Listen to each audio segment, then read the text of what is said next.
તો સવારના તૈયાર થઈને આપણે આવી ગયા બસમાં, કેમ કે આપણે જવાનું છે આજ ભાઈના લગ્નમાં. તો હાલો બધા તૈયાર થઈ જઈએ ભાઈના લગ્નમાં જવા માટે. અમારા માહિરભાઈ તો જો કહે છે જલ્દી જલ્દી તૈયાર થઈ જાઓ, પછી અમારે ડિસ્કો કરવા જવું છે. અને અમારા મોરલાવાળાની તમને વાત કરું ને તો મોરલાવાળા અમારી સાથે જ છે, કેમ કે એ તો આપણે બસમાં સૌથી પહેલાં ચડી ગયા તો, કેમ કે હાડાના લગ્ન હોય એટલે પહેલાં જવું પડે ને બનેવીને, એટલે બનેવી ચડી ગયા છે જોરિયા આયા. અને હવે આપણે તૈયાર થઈ જઈએ, કેમ કે જાર આપણે ઘડીકમાં પહોંચી જશે, પછી આપણે ડિસ્કાની રમઝટ બોલાવવાની છે.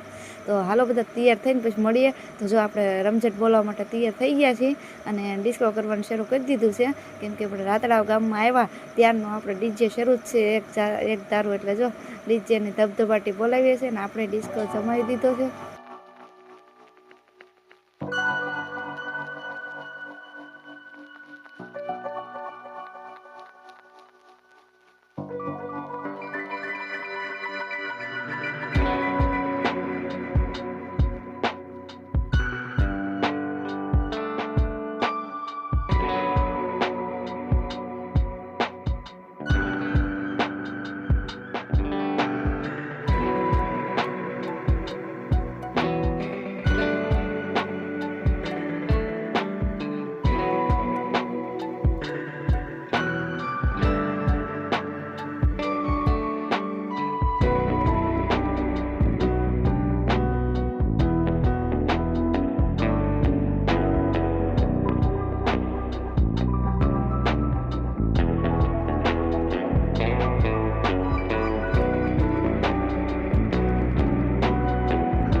તો હાલો આપણે જમવા બેસી ગયા છીએ. તો હાલો બધા જમવા, અને અમારા વિડીયો કેવો લાગ્યો એ અમને કમેન્ટમાં લખી નાખજો, અને લાઇક શેર સબસ્ક્રાઈબ કરતા જાઓ. દેશી બ્લોગ અશ્મિતા નામની ચેનલમાં નવા હોય તો આવજો, પાછા મળીએ નવા વિડીયોમાં. આવજો, બાય બાય.